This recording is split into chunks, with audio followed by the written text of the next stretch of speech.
दोस्तों नमस्कार, मेरा नाम है सुनील कुमार। दोस्तों आज हाजिर हैं जो भी मेरे नौजवान साथी जो आर्मी से 1 साल के अंदर अंदर रिटायरमेंट जाने वाले हैं, उनके बारे में जो हमारा एक्सपीरियंस है, जो नॉलेज है, उसके बारे में आज जानकारी साझा करेंगे। तो जो भी नौजवान साथी 1 साल के अंदर रिटायरमेंट जाने वाले हैं, तो अभी उसका लेटर आया हुआ है प्रोविज़नल एफएसए का। प्रोविज़नल एफएसए एक आसान भाषा में मैं आपको बताना चाहूँ, उसमें आपकी जितनी फाइनेंशियल कैजुअलिटी होती हैं, आपके जो पार्ट ऑर्डर छूटे हुए होते हैं और जो आपकी लंबी सर्विस के जो भी डॉक्यूमेंटेशन कार्रवाई के जो भी प्रोसेस सिस्टम होते हैं, वो प्रोविज़नल एफएसए के अंदर आते हैं, ताकि जब आप रिटायरमेंट जाते हैं, सेंटर में रिपोर्ट करते हैं, रिकॉर्ड ऑफिस में रिपोर्ट करते हैं, तो आपकी जो जितनी पुरानी कैजुअलिटियाँ छुट्टी होती है, अगर आपने 1 साल पहले प्रोविज़नल एफएसए को अच्छी तरह से उसको चेक किया होगा और उसको अच्छी तरह से पब्लिश करवाया होगा, पार्ट ऑर्डर को चेक किया होगा, तो आपको रिटायरमेंट जाने पे उस पर आपको दिक्कत नहीं आएगी और आपकी जितनी भी कैजुअलिटी हैं, पार्ट ऑर्डर हैं, वो आपके अच्छे से पब्लिश हो जाएंगे। अभी जो चीज़ें वहाँ पे चेक करनी है, सबसे पहले 1 साल के 1 या सवा साल से पहले आजकल ज़्यादातर कैजुअलिटीज़ ऐसी आती हैं जिसमें फैमिली का नाम, बच्चों का नाम, फादर मदर का या जितने भी डिपेंडेंट हैं, उसका काफ़ी सेंटर में प्रॉब्लम आती है। तो उस चीज़ को आप पक्का जो भी प्रोसेस सिस्टम है उसको अपनाइए और जल्दी से अपने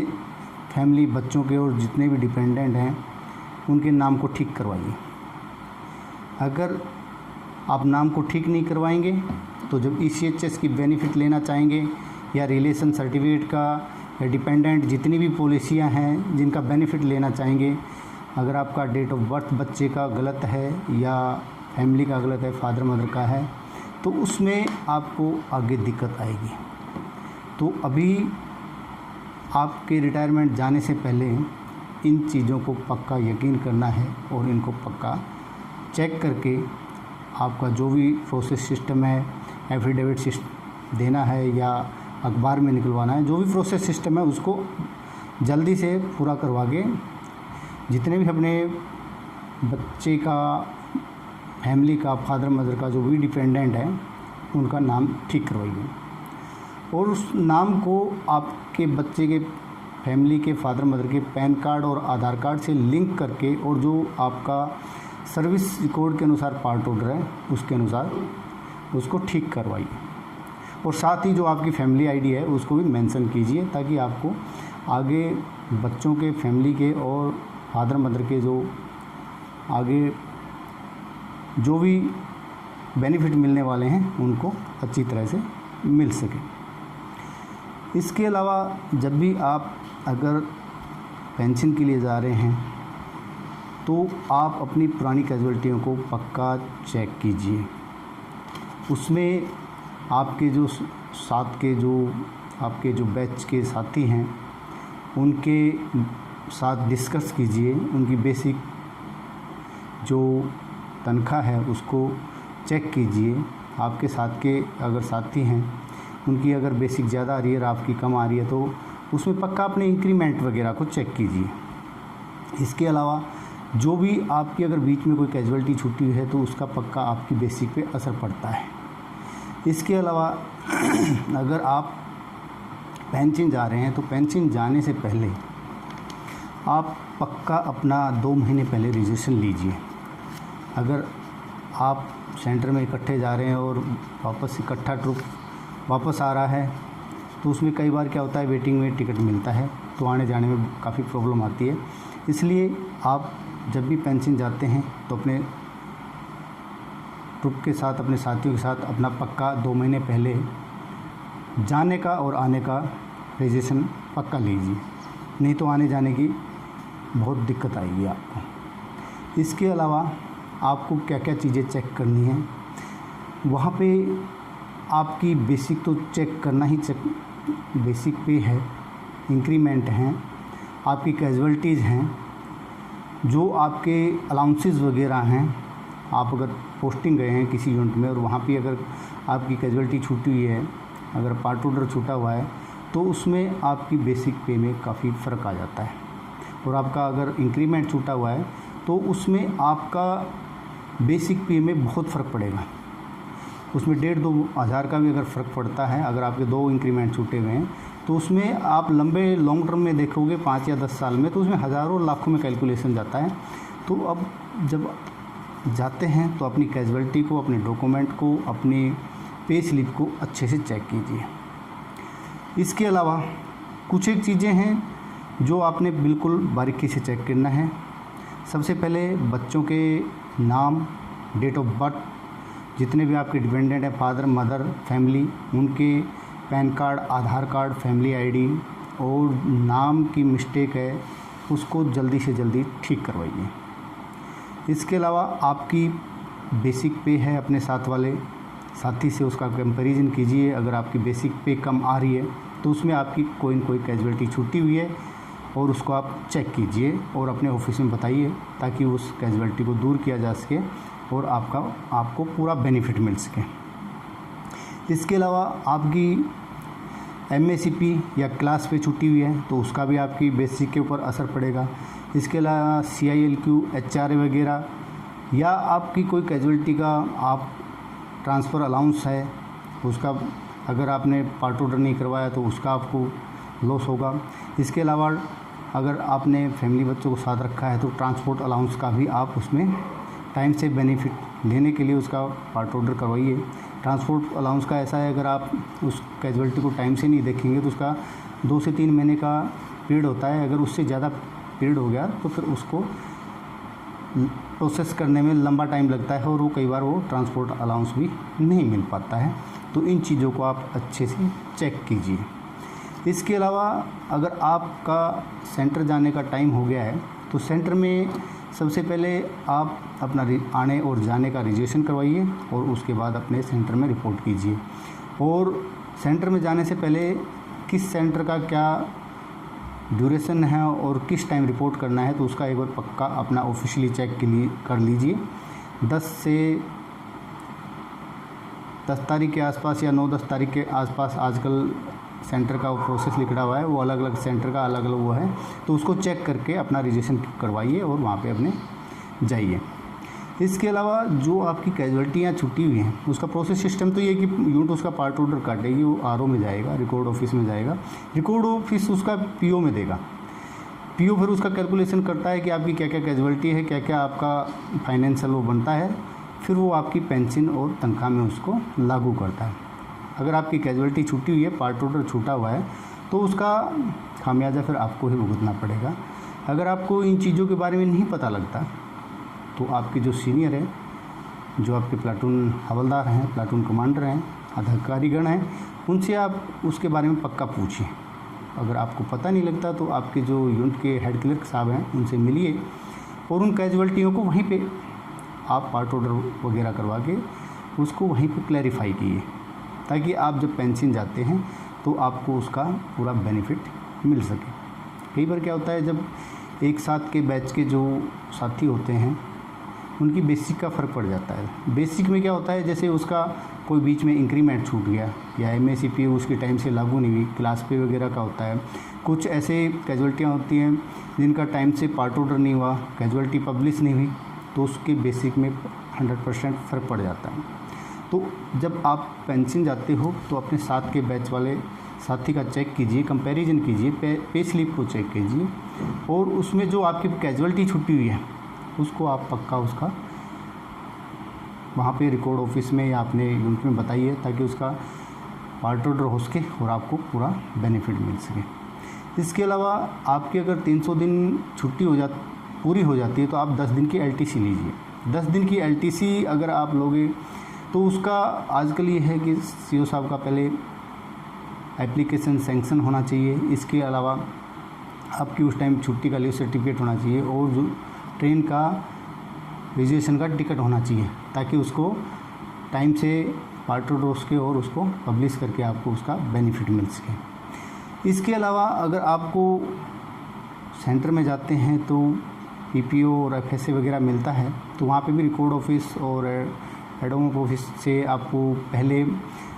एफएसए वगैरह पीपीओ दे दिया जाता है। अगर उसमें फिर भी कोई अगर आपकी मिस्टेक है, नाम की कैजुअल्टी है या आपकी कोई कैजुअल्टी छुट्टी हुई है या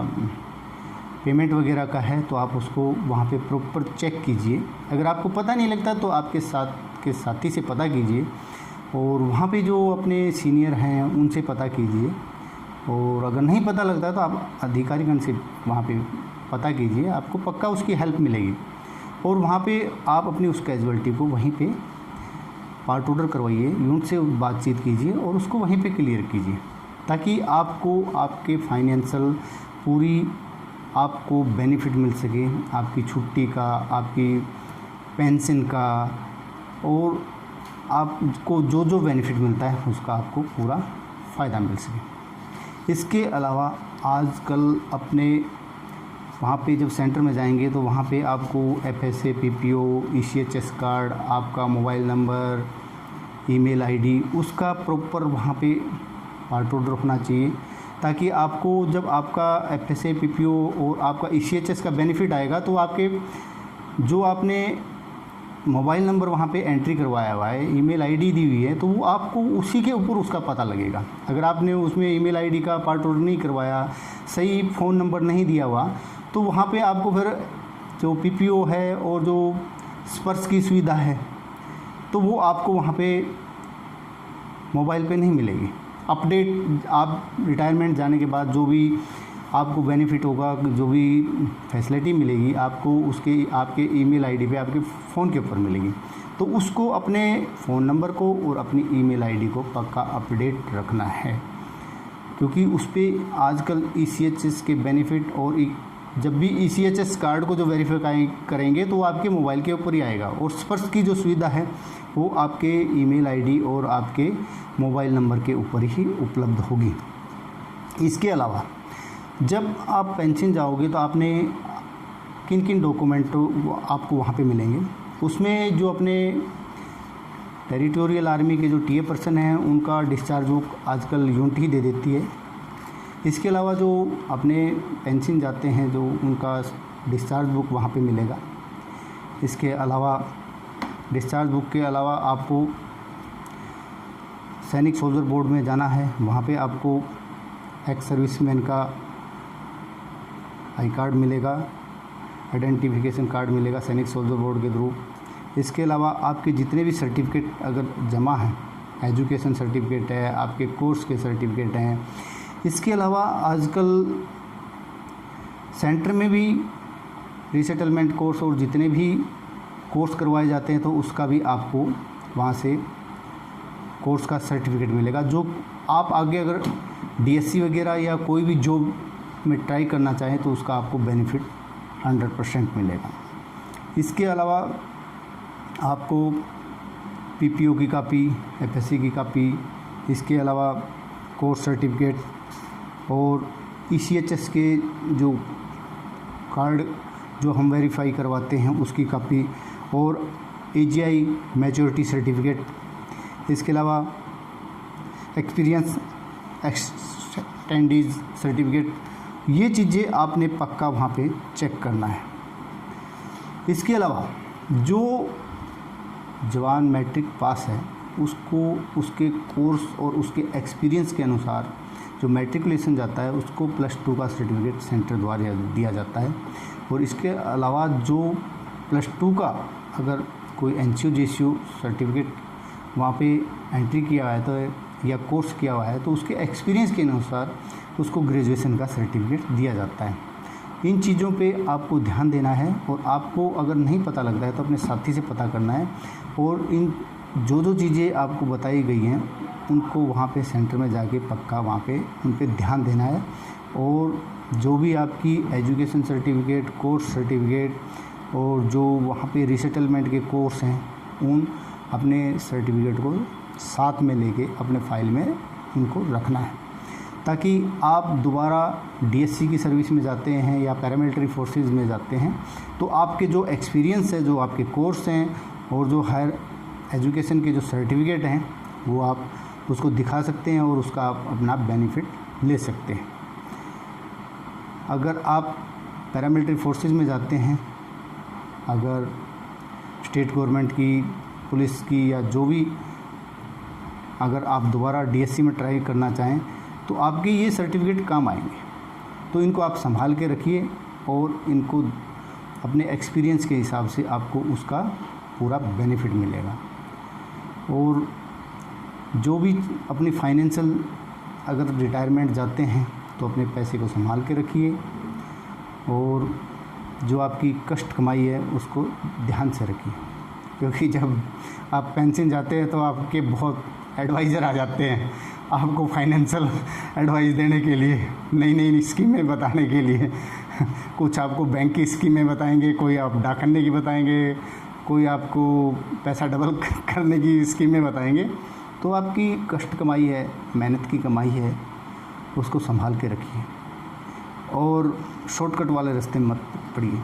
कि मैं 3 साल में पैसा डबल कर दूंगा, 5 साल में पैसा डबल कर दूंगा, आप मेरी इस कंपनी में ज्वाइन कीजिए, मैं आपको नई नई स्कीमें देने वाले बहुत आएंगे। तो आपकी कष्ट कमाई है, उसको संभाल के रखिए, अच्छी जगह लगाइए, बच्चों की शिक्षा पे और अच्छे किसी अपने सलाहकार से, अपने बुज़ुर्ग से, अपने अच्छे दोस्त से अच्छी राय लेके उस पैसे को अच्छी जगह पे लगाइए और उस पैसे को बचा के रखिए। गलत हाथों में पैसे को मत जाने दीजिए, क्योंकि दोस्त पैसा दूसरे के हाथ में जाने के बाद फिर अपने ही पैसे के लिए रिक्वेस्ट करनी पड़ती है कि भाई मेरा पैसा वापस दे दे और वो पैसा आपकी कष्ट कमाई का है। इसलिए अपने पैसे को अपने पास रखिए और उसका अच्छी जगह इन्वेस्टमेंट कीजिए ताकि वो टाइम के ऊपर आपका पैसा काम आ सके। इन्हीं शुभकामनाओं के साथ जय हिंद, नमस्कार। आपके सपोर्ट के लिए सीनियर अधिकारियों ने भी, दोस्तों ने भी काफ़ी कमेंट किया है मेरा पीछे। फिर भी कोई अच्छी जानकारी होती है तो पक्का उसको मैसेज के द्वारा पक्का शेयर कीजिए, बातचीत करते रहिए और अपनी अच्छी जानकारी और एडवाइस हमें भी देते रहिए। नमस्कार।